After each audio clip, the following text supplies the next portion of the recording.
जैसे lecture number 2 में इससे पहले आपने देखा लेक्चर नंबर 1, तो लेक्चर नंबर 1 में सबसे पहले हमने मान लो विद्युत के बारे में बताया कि विद्युत है क्या। इसके बाद बात करते हैं हम स्थिर वैद्युत की। स्थिर वैद्युत को अंग्रेजी में इलेक्ट्रोस्टैटिक्स कहते हैं। ये इलेक्ट्रोस्टैटिक्स अंग्रेजी के दो शब्द इलेक्ट्रो प्लस स्टैटिक से लिया गया है। जैसे इलेक्ट्रो प्लस स्टैटिक्स।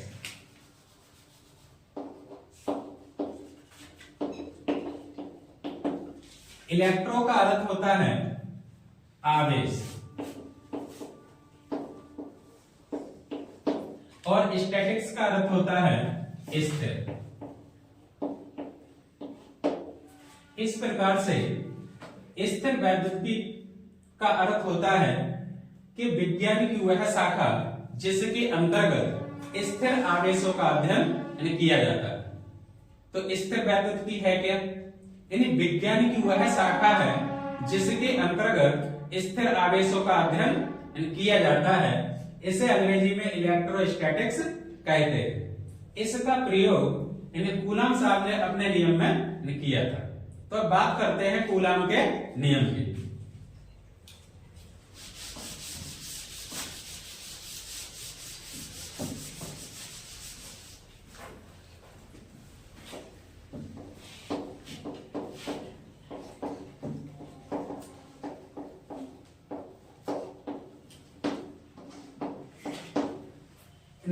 ये लिखा है कूलाम का नियम।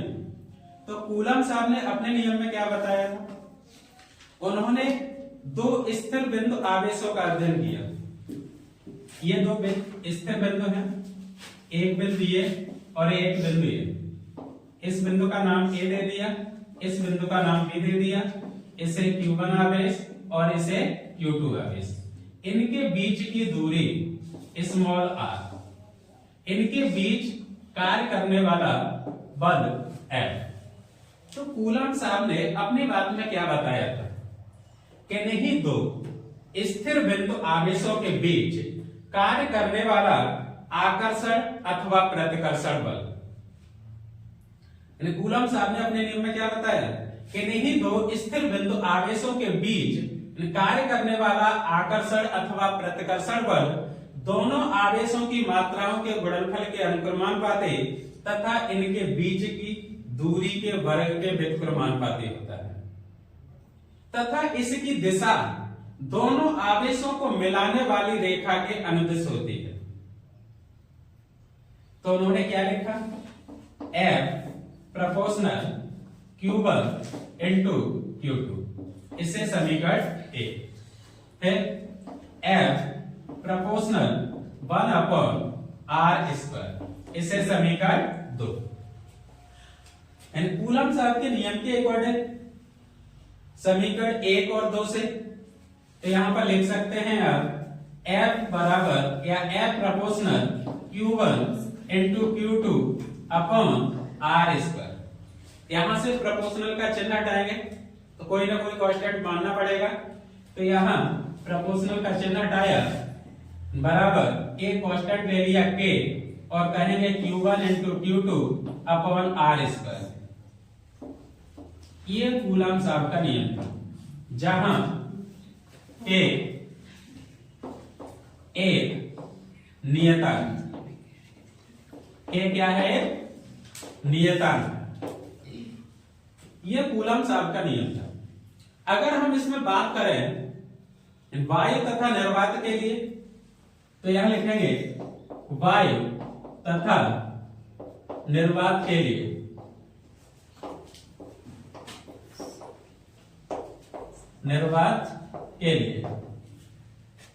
के बराबर 1/4πε0।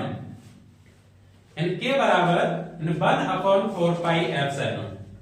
तो यहां पर k की जगह 1/4πε0 का यूज की तो यह हो जाएगा F बराबर 1/4πε0 into Q1 Q2 upon r²। इस तरह से वायु तथा निर्वात के लिए कूलाम का नियम ये कहलाता है, जहां एप्सिलॉन निर्वात की वैद्यशीलता है।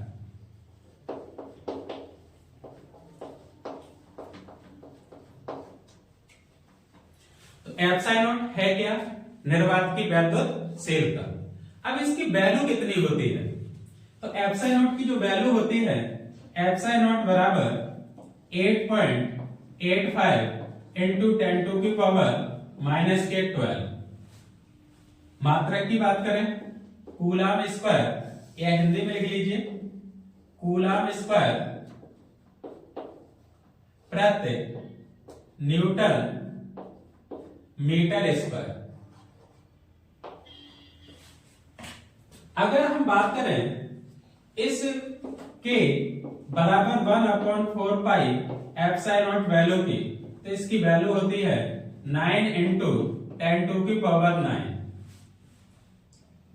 न्यूटन मीटर स्क्वायर प्रति कूलम स्क्वायर। तो इस तरह से कूलम साहब ने अपने नियम में ये सब बातें बताई थी। दोबारा एक बार रिपीट कर लीजिए कि कूलम साहब का नियम क्या था। जब हम किसी के नियम को लिखते हैं तो नियम को लिखने से पहले हमें यह ज्ञात होना चाहिए कि हमें कुछ बड़ा चढ़ा के नहीं लिखना होता है। जब किसी का स्टेटमेंट होता है तो स्टेटमेंट ज्यों का त्यों लिखा जाता है। जैसे मान लो अपने भारत के प्रधानमंत्री यानी पीएम मोदी, तो उन्होंने जब नोटबंदी की अपना स्टेटमेंट दे दिया कि भाई ये इतने के नोट बंद करने हैं, तो वो उनका एक अपना स्टेटमेंट था। इसी तरह से जब किसी के स्टेटमेंट को लिखा जाता है तो जैसे का तैसा लिखा जाता है, उसमें अपनी बात किसी को जोड़ने की कोई अनुमति नहीं होती है।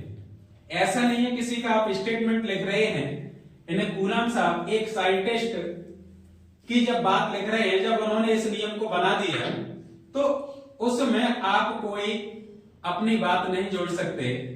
तो उन्होंने अपने नियम में ये बात लिख दी कि किन्हीं दो स्थिर बिंदु, तो जैसे हमने इससे पहले अभी बताया कि स्थिर बिंदु यानी स्थिर वैद्युत की, जिसे आपने इलेक्ट्रोस्टैटिक्स कहा।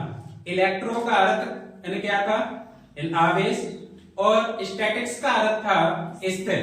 यानी विज्ञान की वह शाखा जिसके अंतर्गत स्थिर आवेशों का अध्ययन किया जाता है, उसे स्थिर वैद्युतिकी कहते हैं। तो यहां पर भी दो स्थिर बिंदु आवेशों का अध्ययन किया जा रहा है। तो उन्होंने अपने स्टेटमेंट में बताया कि नहीं दो स्थिर बिंदु आवेशों के बीच कार्य करने वाला आकर्षण अथवा प्रतिकर्षण बल दोनों आवेशों की मात्राओं के गुणनफल के अनुक्रमानुपाती तथा उनके बीच की दूरी के वर्ग के व्युत्क्रमानुपाती होता है। इसकी दिशा दोनों आवेशों को मिलाने वाली रेखा के अनुदिश होती है। तो आप कह सकते हैं यहां पर F proportional Q1 into Q2, इसे समीकरण एक कह दिया। F प्रोपोर्शनल 1/r², क्योंकि ये दूरी के वर्ग के व्युत्क्रमानुपाती है। इन समीकरण 1 और 2 को आपने मिलाया तो F प्रोपोर्शनल हो गया Q1 into Q2/r²। F बराबर के Q1 into Q2/r²।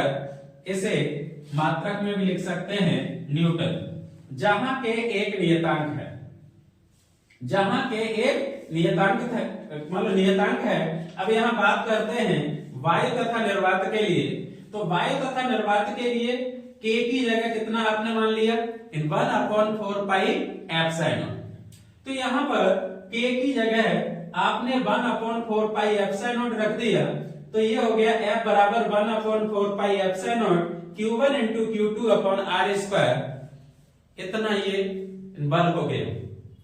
जहां बात करें एप्सिलॉन की, तो एप्सिलॉन निर्वात की वैद्युशीलता है, और जो इसकी वैल्यू होती है 8.85 into 10 टू की पावर -12 कूलम स्क्वायर प्रति न्यूटन मीटर स्क्वायर, यानी k बराबर 1/4 पाई एप्सिलॉन। इसका बहुत ज्यादा यूज होने वाला है। अगर आप न्यूमेरिकल करेंगे तो न्यूमेरिकल में आपको 1/4πε0 की वैल्यू 9 इंटू 10⁹ न्यूटन मीटर प्रति कूलम स्क्वायर रखना होगा। ठीक, अब